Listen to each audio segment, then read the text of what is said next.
Hello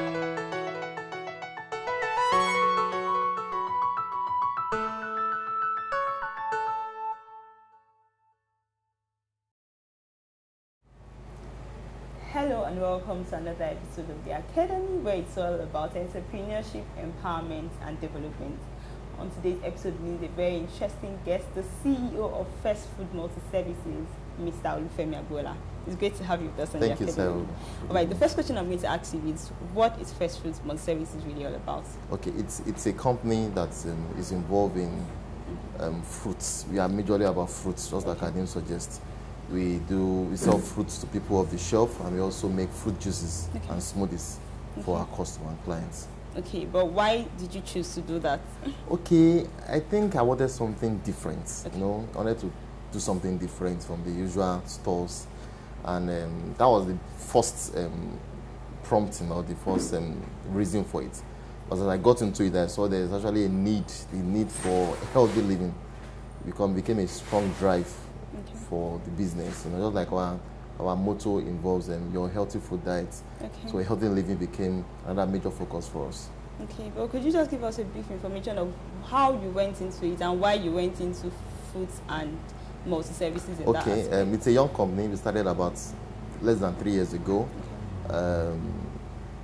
I was working before. I was working as a banker, and I wanted something different. I wanted to have more time for myself, and I wanted a business that can do that would release me and give me more time. That was how we started First Fruits. But you know, it has grown in leaps and bounds more than what we even envisaged at first. So that's how First Fruits started, and this is a 3 years journey so far. Wow, wow. How many years did you stay in the banking sector? I was in bank for 5 years. Wow. You know, when you look back that you're leaving the banking industry, a more formal place, to start selling fruits, it looks like, are you okay? But those were the challenges I had. It was challenges for myself, thinking it through, from peers and from friends, from concerned family members, that stick with the one that is real, that is proven than the new field entirely. The initial challenge. Of course, there's also the issue of fear of starting. What if it fails? How do you survive? How do you take care of your family? There are a lot of fears, you know, fears about starting. But you know, I set a time for myself. I did, I think, set a 6 months for myself. That look, I'm going to leave in 6 months' time. So when the 6 months was up, I resigned and started First Fruits. Wow, it's been 3 years along the just full 3 years. Yeah. What challenges have you overcome? Oh, and then what are the strengths that you've been able to pull through from? Challenges. Business terrain is tough in Nigeria. It's a very tough terrain. You provide everything, you know, the power, manpower, you do everything, you know, so it's tough. The costs sometimes of running a business in Nigeria is very tough. It's deep into profit you can even make. So the challenges, you know, we've encountered. And of course, nature of our business, we deal in perishables, you know. So how do you preserve the fruits? How do you have like a 3 days window for most of the fruits to sell what you have? So those were major initial challenges.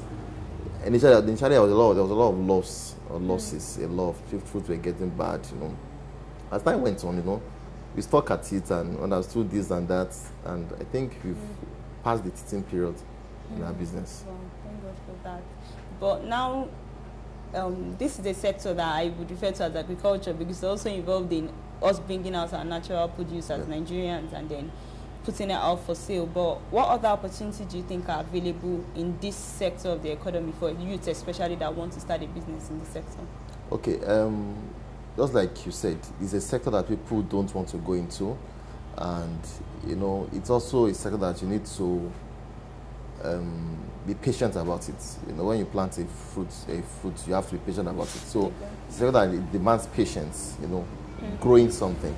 You know, so it's a lot of opportunity. Another thing is that there is always a demand. It's a sector that has constant demand.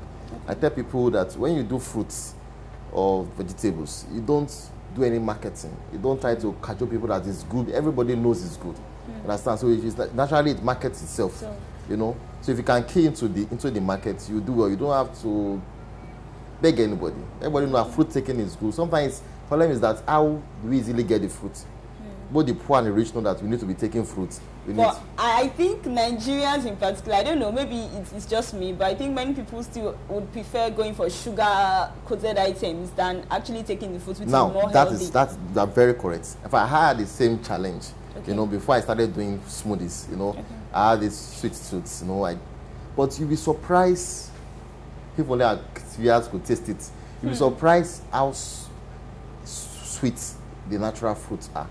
You'll be surprised. You know, sometimes when I make, for example, I combine pineapple and banana, you know, sometimes I ask myself, I tell myself, if not that I made it myself, I would have said, look, somebody put sugar in this thing. You know, and client also asks me, are you sure there's no sugar in this thing? You know, it's really, natural food can be very, very sweet.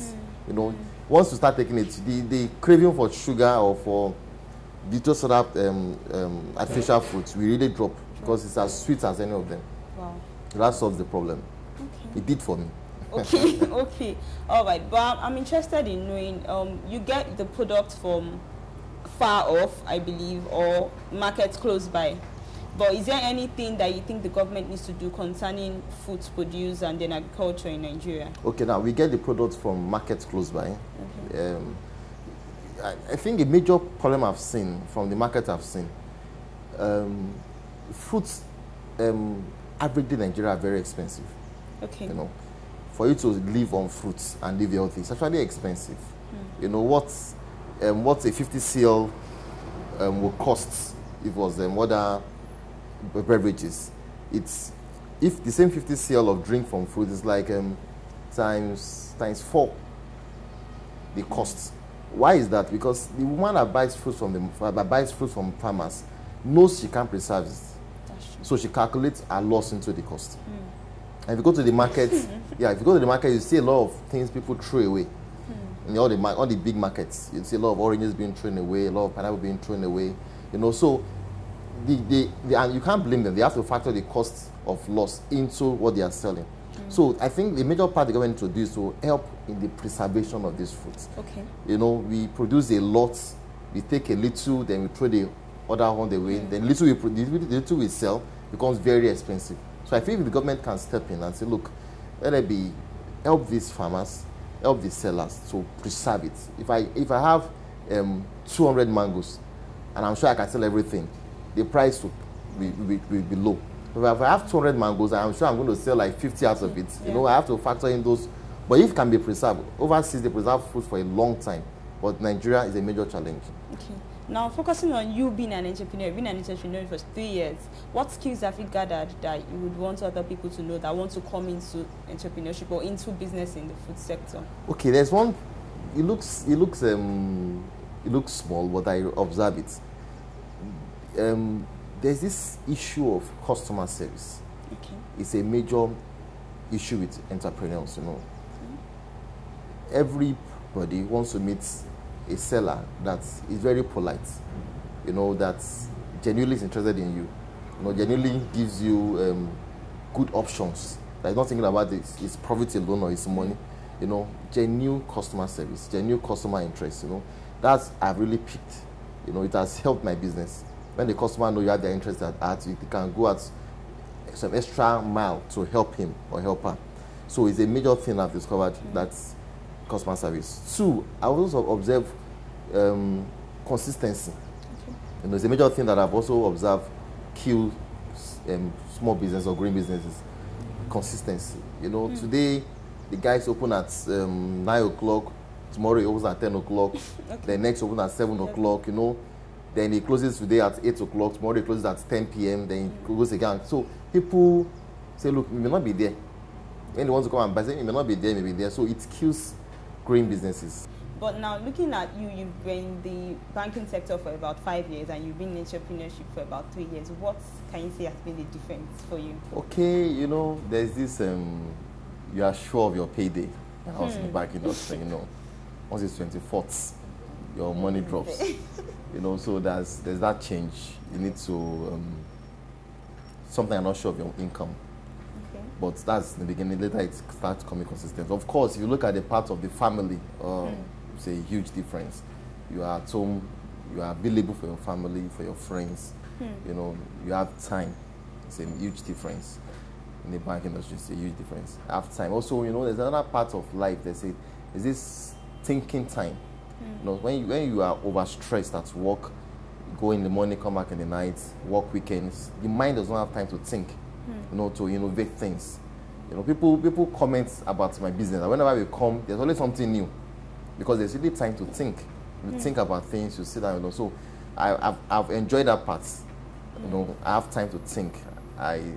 Things come to my mind, I carry out plans in my mind. So that's a huge difference. There's time to think. Once there's time to think, you can do a lot of things. So it has been a great one for me. I don't regret living. Okay. Okay, but now I'll be focusing a little bit on the foods, being as healthy as which is the motto. What can you say is, because when you see people prefer to take the juices that they'll believe that they are taking the fruits as well, but there are additives inside it. What is the major difference? And for more Nigerians to patronize the fresh fruits rather than, what do you think is the added advantage? Of course, there's no need for much talk about that. These are natural fruits, you know, no preservative, no nothing, you know. It's with the nutrients involved. It helps the body. The body is supposed to heal itself, but you know, we are not take a lot of junks now. You know, there's this increased cases of illnesses that were not known in Nigeria before, but we're becoming more and more of kidney problem and liver problem, more of cancers are being recorded in Nigeria, because you know, our intake of natural fruit has really dropped. A lot of canned food now, a lot of carbonated drinks being taken. So when we take natural fruits, it helps the body. You know, you are not susceptible to illnesses and sicknesses.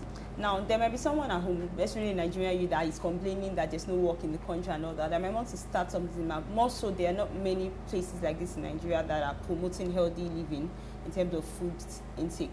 What do you think such a person needs to know about starting a business in this? Okay, I would start by encouraging the person. Okay. You know, more and more Nigerians are realizing that they need to start living healthy. They have relatives that have died of one illness or the other. People are coming to the understanding that looking to be healthy. So there's this general embrace. When you say, look, can do something healthy, maybe a gym or like a fruit store like this, there's this natural embrace. You don't need to do any cajoling. So it's a market that is ready and ripe and willing to embrace you. Wow. Okay, finally, before I let you go, I'm going to ask you, what's next for Fruits Multiservices? Okay, now this our vision is, many people want to live healthy, but the closest smoothie shop to them is a lot of kilometers away, a lot of miles away. You know, the guy is thirsty, he knows he needs to live healthy, but the closest smoothie shop is so far.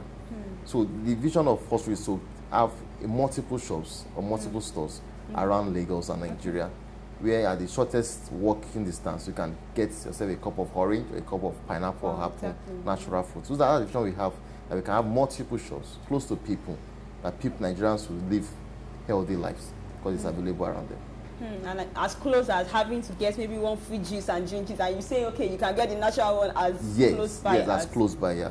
And also the other vision is to make it also competitive. Okay. You know, the difference in price is quite high. The other drink, the juices that are not natural, and the natural one is really high. Sometimes it's discouraging. So also another vision is that to have it cheap, possibly at the same price. That's our long vision. Okay. Possibly at the same price, that you will just be really encouraged to take it. And I'm very sure, very sure, very soon we'll get there. Amen. Thank you so much for being with us. Thank you, Mr. Agboola. And that'll be all on the Academy for this week. Thank you so much for joining us. I'm very sure it was an interesting one. You've heard taking food is healthy living. And then if you need further information on Fruits Multiservices or for patronage, please do contact us at the email address showing on your screen. Also, do visit our social media platforms, Facebook and Twitter. Till next week on the Academy, thank you very much for watching.